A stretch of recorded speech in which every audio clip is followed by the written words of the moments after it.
भाजप महिला मोर्चाच्या तेजस्विनी कदम यांना पोलीस स्टेशनमध्येच पोलिसांसमोरच मारहाण होते आणि मारहाण करणारा भारतीय जनता पार्टीचा युवा मोर्चाचा प्रदेशचा अध्यक्ष अनुप मोरे हा होता। खरं बघायला गेलं तर देवेंद्र फडणवीस म्हणतात इथे कायद्याचं राज्य आहे। इथे कायद्याचं राज्य नाही देवेंद्र फडणवीस, इथे गुंडांचं राज्य आहे। कारण हे गुंडच तुम्ही पदाधिकारी म्हणून तुमच्या सत्तेच्या पार्टीमध्ये बसवलेले आहेत। अनुप मोरे सारखा माणूस हा गुंड आहे, तो गुंड पोचतो आहे। असं असताना या अनुप मोरेवरती देवेंद्र फडणवीस तुम्ही कायदेशीर कारवाई करणार का?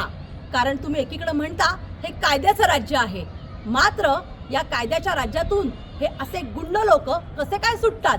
मुळातच या सगळ्या विषयामध्ये रुपाली चाकणकर ज्या महिला आयोगाच्या अध्यक्ष आहेत त्यांनी लक्ष घालणं गरजेचं आहे, मात्र याच्यावरती त्या बोलायला तयार नाहीत।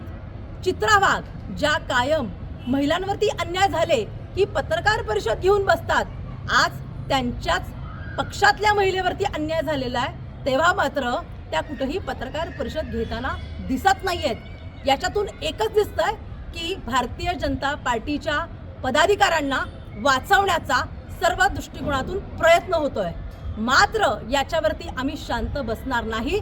आम्ही याच्यावरती आवाज उठवणार। देवेंद्र फडणवीस अशा पदाधिकाऱ्यावरती तुम्ही कायदेशीर कारवाई करणार का आणि त्याचा राजीनामा तुम्ही ताबडतोब घेणार का? हा प्रश्न जनता तुम्हाला विचारत आहे।